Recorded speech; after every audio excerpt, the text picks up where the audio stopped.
ഈ കൊടകര നിങ്ങൾ ഇനി നിർത്തി അവസാനിപ്പിച്ചിട്ടില്ലേ?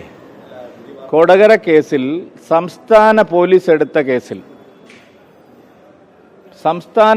എടുത്ത കേസിൽ തെരഞ്ഞെടുപ്പ് അട്ടിമറി അവർ പറഞ്ഞിട്ടേ ഇല്ല.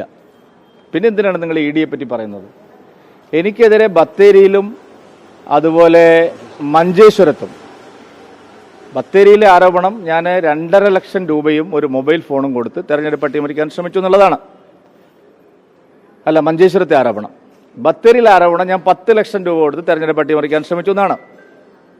പക്ഷേ കൊടകരയിൽ തെരഞ്ഞെടുപ്പ് അട്ടിമറിക്കാൻ ഞാൻ ശ്രമിച്ചു എന്നുള്ള ഒരു ചാർജ് സ്റ്റേറ്റ് പോലീസിന്റെ പേരിൽ എടുത്തിട്ടില്ല.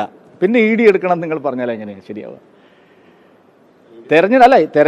എന്താ ഇവിടെ ചർച്ച ചെയ്തത്? തെരഞ്ഞെടുപ്പ് അട്ടിമറിക്കാൻ സുരേന്ദ്രൻ ശ്രമിച്ചു എന്നുള്ളതാണല്ലോ. തെരഞ്ഞെടുപ്പ് അട്ടിമറിക്കാൻ ശ്രമിച്ചു എന്ന് കേരള പോലീസ് ചാർജ് ഷീറ്റ് കൊടുത്തിട്ടില്ല. അവിടെ ഒരു കവർച്ച മാത്രമാണ് കൊടുത്തത്. അല്ലല്ല, കള്ളപ്പണ ഇടപാട് നടന്നു എന്നെങ്കിൽ തെരഞ്ഞെടുപ്പ് അട്ടിമറിക്കേണ്ട പേര് കേസെടുക്കല്ലോ. ആദ്യം എടുക്കേണ്ടത് അതല്ലേ. 2.5 ലക്ഷം രൂപ കൊടുത്തിട്ട് ഒരു മൊബൈൽ ഫോണും കൊടുത്തിട്ട് തെരഞ്ഞെടുപ്പ് അട്ടിമറിച്ച സുരേന്ദ്രൻ, 10 ലക്ഷം രൂപ കൊടുത്തിട്ട് തെരഞ്ഞെടുപ്പ് അട്ടിമറിച്ച സുരേന്ദ്രൻ 42 കോടി കൊണ്ടുവന്നിട്ട് തെരഞ്ഞെടുപ്പ് അട്ടിമറിച്ചില്ല എന്ന് എന്താ പറയുന്നത്? അപ്പോൾ നിങ്ങൾ മാധ്യമങ്ങൾ വസ്തുതകൾ ശരിയായി പരിശോധിച്ചിട്ട് വേണം ഇത്തരം വാർത്തകൾ നൽകാനെന്നാണ് എനിക്ക് അഭ്യർത്ഥിക്കാനുള്ളത്.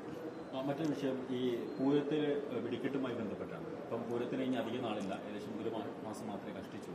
കഴിഞ്ഞ ദിവസം ഇപ്പം അവിടുത്തെ ദേവസ്വങ്ങളൊക്കെ രംഗത്ത് വന്നിട്ടുണ്ട്. കാരണം ഈ വിഷയത്തിൽ സുരേഷ് ഗോപി ഉൾപ്പെടെയുള്ള ആളുകളുടെ മധ്യസ്ഥതയിൽ ചർച്ച നടത്തി. പക്ഷേ ഇപ്പോഴും ഈ വിഷയത്തിൽ അന്തിമ തീരുമാനം തീർച്ചയായിട്ടും തൃശ്ശൂരിലെ MP ശ്രീ സുരേഷ് ഗോപി അവറുകളാണ് ആ കാര്യങ്ങൾ അവിടെ പൂരം സുഗമമായി നടപ്പാക്കാൻ വേണ്ടിയിട്ടുള്ള പരിശ്രമം അദ്ദേഹം നടത്തിക്കൊണ്ടിരിക്കുകയാണ്.